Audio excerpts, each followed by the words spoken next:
নমস্কার, আপনারা দেখছেন সময় কলকাতা। সময় নিউজ নিয়ে রয়েছে আপনাদের সঙ্গে আমি প্রবীর। বারাসাত পুরসভার প্রাক্তন চেয়ারম্যান অশরী মুখার্জির বাড়ির সামনে থেকে আগ্নেয়াস্ত্র সহ এক ব্যক্তিকে গ্রেপ্তার করেছে বারাসাত থানার পুলিশ। পুলিশ সূত্রে খবর, ধৃতের নাম ফারুক। তার কাছ থেকে একটি আগ্নেয়াস্ত্র, এক রাউন্ড গুলি উদ্ধার হয়েছে।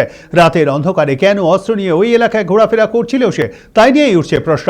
এই ঘটনার পিছনে আর কেউ জড়িত রয়েছে কিনা আপাতত সেটি খতিয়ে দেখছে পুলিশ।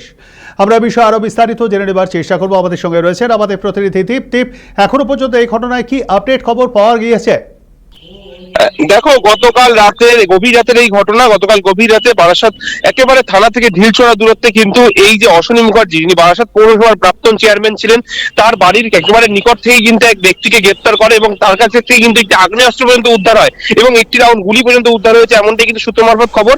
ইতিমধ্যেই সেই ব্যক্তিকে কিন্তু গ্রেপ্তার করেছে বারাসাত থানার পুলিশ এবং তাকে বারাসাত জেলা আদালতে পাঠানো হয়েছে। কি কারণে সেই আগ্নেয়াস্ত্র নিয়ে এই বারাসাত প্রাক্তন চেয়ারম্যানের বাড়ির সামনে ঘোরাফেরা করছিল সেটা নিয়ে কিন্তু এখন প্রশ্ন উঠছে। কারণ তিনি যেটা বলছেন যে এর আগেও 2014 সালে কিন্তু অশরী মুখোপাধ্যায়ের উপর অ্যাটাক হয় এবং তার বাড়িতে বোমাবাজি পর্যন্ত হয় এবং তারপরে এই যে 2026 সালে কিন্তু গতকাল রাতের যে ঘটনা, আগ্নেয়াস্ত্র সহ ফারুক নামে এক ব্যক্তিকে গ্রেপ্তার করেছে বারাসাত থানার পুলিশ। তার কোনো অন্য কোনো পুরনো ক্রিমিনাল হিস্ট্রি রয়েছে কিনা সেটাও যেমন খতিয়ে দেখছে, পাশাপাশি এই ঘটনার সাথে আরো কেউ যুক্ত আছে কিনা প্রবীরদা, সেটাও কিন্তু খতিয়ে দেখা হচ্ছে। পুরো ঘটনার জেরে কিন্তু একবারে চাঞ্চল্য ছড়িয়েছে। এই যে ফারুক, এই ফারুকের বাড়ি কিন্তু সূত্র মারফত যেটা জানা যাচ্ছে তিনি দত্তপুকুরের বাসিন্দা।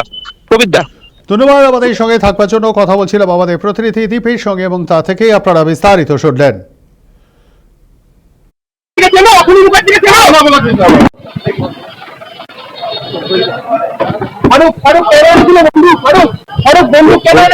ঘুরতে ঘুরতে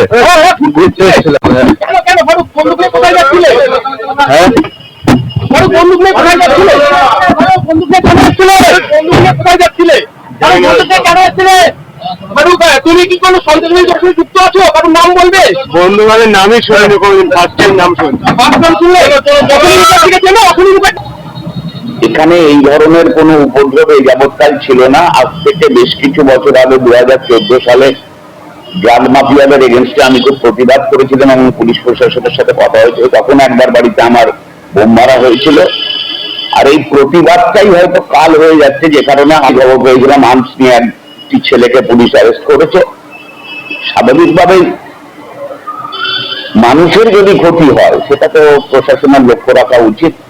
যদি কোনো ইনসিডেন্ট ঘটে যেত, ধরুন আমরা যারা পলিটিক্স করি আমাদের তো পরিবার এবং আমরা মানসিক একটা জায়গায় দাঁড়িয়ে থাকি। আমাদের রাস্তাঘাটে বেরোতে গেলে অনেক সময় বিগত দিনে বাম শাসনেও আমাদের পরিবার থেকে চিন্তিত ছিল, বহু মার কোল খালিও হয়েছিল সে সময়।